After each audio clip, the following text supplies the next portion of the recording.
ایک شخص نے حدیث سے سوال کیا کہ یا علی متقی کون ہے؟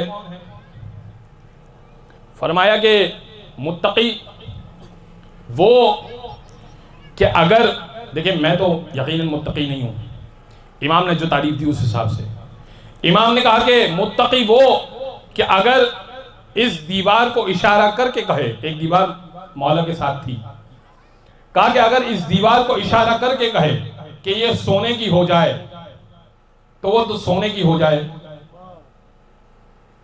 ابھی مولا نے یہ جملہ کہا تھا دیوار سونے کی ہو گئی، اس سے کہا مولا آپ نے تو ابھی کچھ بھی نہیں کہا۔ امام نے کہا نہیں، یہ میں تجھے سمجھا رہا تھا کہ اگر تو بولے تو دیوار سونے کی ہو جائے، یہ متقی کی تعریف ہے۔ امام المتقین وہ جو سوچے تو سونے کی ہو جائے۔